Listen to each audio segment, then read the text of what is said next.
What if being unapologetically me is exactly what sets someone else free?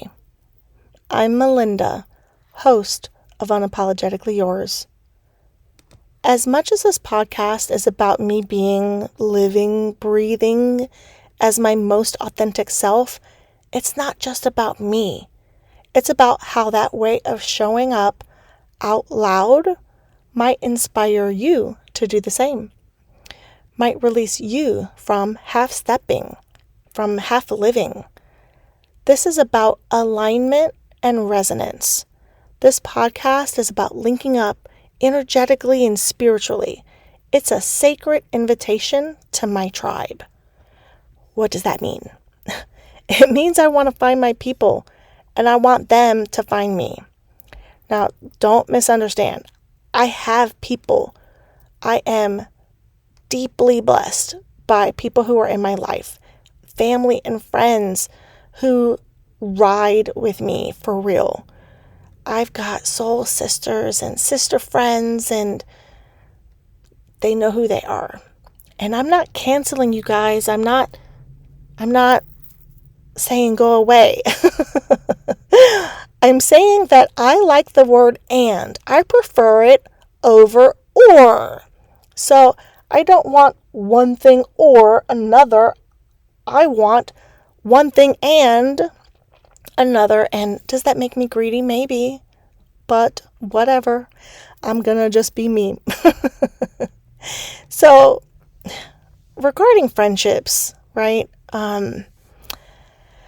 Having people that are your people and really like knowing who they are, I think it's important to realize that sometimes we miscategorize people. We put people in spaces that they never belonged in. And for me, I think there was a lot of naivety.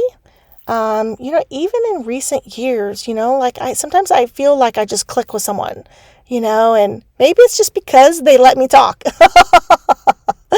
And so I think that there's a mutual reciprocal type of thing happening. And maybe I just entertain them, or maybe they're just so daggone busy. I mean, I know I'm very busy. I don't even know how I'm taking the time to do this. Actually, I do know. Remember those people I was talking about? I've got family in town, and my family member, my lovely, wonderful cousin, is watching my little one, and I'm sitting in the car in the heat, the door closed, with the car locked, and this is actually not my first recording attempt. And truth be told, I was so proud of myself because I really messed up on the first recording, like bad. And then I talked about it. And in the space of talking about it, I decided to keep it on there, like I wasn't going to re-record. And that was very challenging for me. And I kept going. And then my cousin came home with my daughter, and they opened the door, and I was trying to wave them and flag them down to not say anything because I was like at the tail end. And instead I just allowed that moment to be authentic and real, right? Only to go back and find that somehow it didn't record. And it took a minute to figure out, which hopefully I've done so, for this to do the right thing. Now I don't even know where I left off and what I was talking about other than, okay, so like friendships, right? And knowing who your people are, and having the people in the right space. So, excuse me, I don't know if I said this part. I'm just forgive me. I've realized that not everyone I show up for as a friend is really my friend. Again, that's not on them. And maybe that's the first time I said it, but I'm going to say it again. That's not on them. Have you ever experienced that? Like, have you been the one who always reaches out first? The one who checks in and initiates, remembers birthdays, and always makes time, creates time for that person or those people. Have you ever wondered, what if I don't text this time? Will they even notice? It can bring a sense of insecurity for sure. But I want you to cheer up. Even though I'm going to say something that doesn't sound like a cheer up, it really is. Okay? I want you to know you're not for everyone. And everyone is not for you. So the sooner you let those people fall into the acquaintance category, the sooner the space that they're holding up can be free for a real friend, a true tribe member. So it's no hard feelings. It's just truth. I want you to make room for more and make room for better. If someone's holding up space that isn't for them, that doesn't serve them well, and it definitely doesn't help you, just slide them into the space that they truly fit. And I'm not saying fire all your friends. I'm saying keep your friends, but know which ones are really your friends and make room for other friends in the space that you filled with acquaintances. So maturity has taught me, and I'm trying to figure out, is it maturity? Is it just that I listened? Have you ever been told that you're too much? I know I have. I'm raising my hand. Actually, I just raised it right this second, so I wouldn't tell a lie. I am a whole lot, and I know it. And I'm not mad at those people who have said that or thought that. I know that this, I don't know, the container that they were holding, or the space maybe that they wanted me to fill in their lives, it was too small of a space and I spilled out, and that's okay. So that actually reminds me of a guy I knew. Let's call him Johnny. I had such a crush on him for years. This guy from church, and I thought he was the one. And like it was so great. It was so great. How old was I? I was like early 20s. And, he moved away and I visited him, and I was staying with friends from church out there. And anyway, when we were hanging out, he asked me how and why we got along so well. And I cleverly replied that I was the rib. Excuse me, the rib pulled from his bone, or, from his rib cage, right? The whole Adam and Eve thing.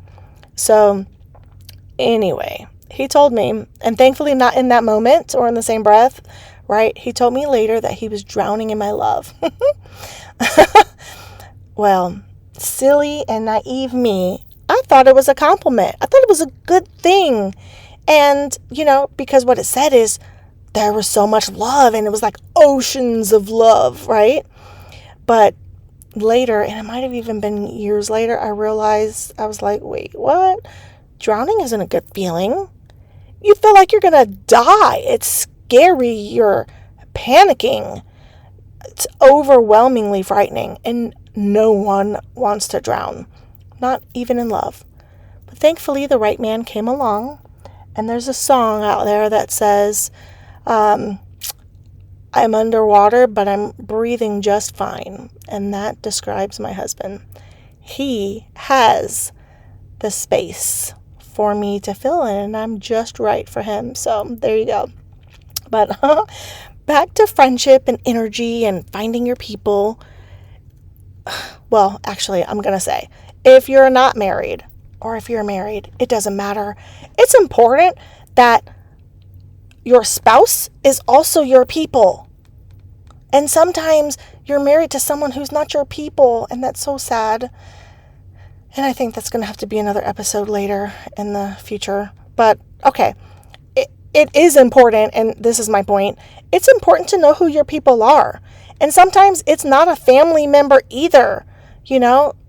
Family is beautiful. It can be wonderful, but sometimes they suck. And sometimes they hurt you. And sometimes, there's the whole blood is thicker than water. Guess what? Water's a lot easier to go down. I don't need to drink blood. I'm going off. I'm going on tangents. My therapist calls it, I'm off-ramping. My point is sometimes it's not family either. Again, that's probably another podcast episode.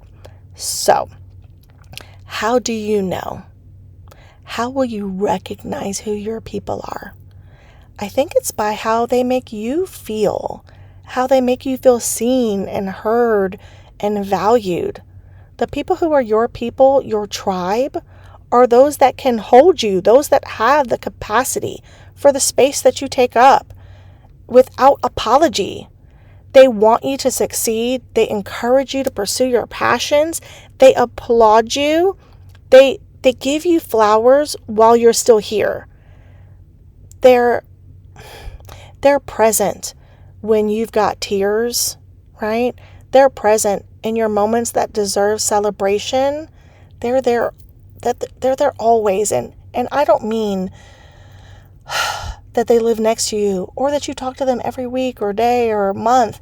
Sometimes your people live in another country or another state, hours away, time zones away. You know what I mean.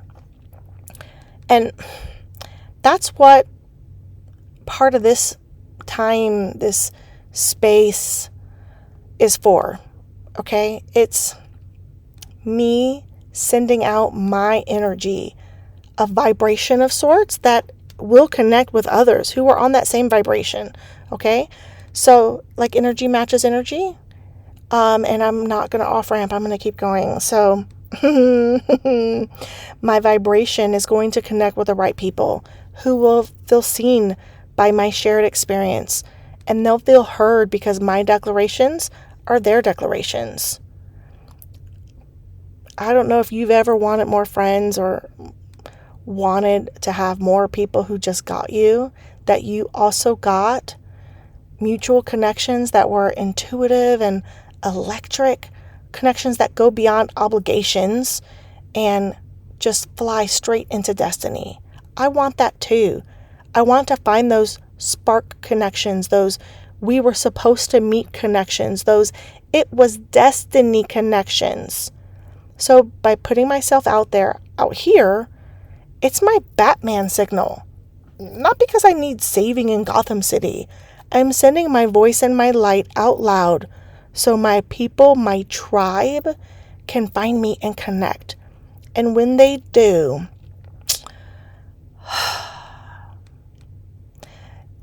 it's not a follow for follow, comment for comment kind of space. It's a let's free each other kind of space. So welcome to that space. Welcome to the signal, to the sign. And if it aligns with you, to the tribe. I'm not here to be perfect. I'm here to be present, to speak, to be heard, to heal, and maybe, just maybe, to set someone else free. Until next time, unapologetically yours.